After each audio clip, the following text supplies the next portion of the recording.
Uko wapi wewe? Abe, nilikuwa naosha vyombo.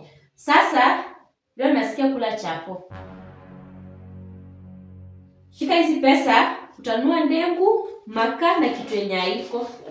Halafu nguo zifuliwe, nyumba ipanguzwe, vyombo zioshe, kila kitu kwa nyumba ikuwe safi kabisa. Lakini babe mimi lakini babe nini? Wewe kwa hii nyumba kazi ni kukula na kulala, unajua hata rent inalipwa aje? Fanya hizo kazi. God have mercy upon us.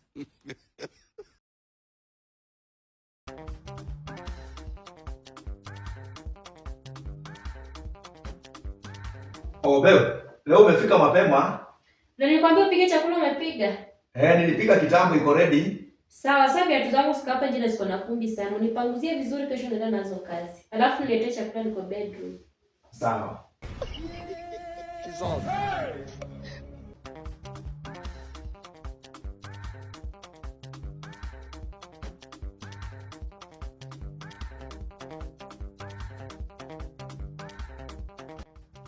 Sasa nataka uni excuse kidogo. Kuna mgeni wa muhimu anakuja kwa hii nyumba. Babe, kama ni mgeni si akuje tu hapa. Mimi sitawasumbua, Unajua vile hii nyumba rent inalipwa? Unajua mimi venye wanavaa? Unajua chakula inanunuliwa aje? Sasa huyu mtu anakuja ni mwenye analipa rent, ananunua chakula, anafanya kila kitu. In short ni mwanaume wangu. Toka. Nimesema toka. Alafu mpaka nikushtue ndio ukuje kwa hii nyumba. Ukiona message yangu ndio utarudi.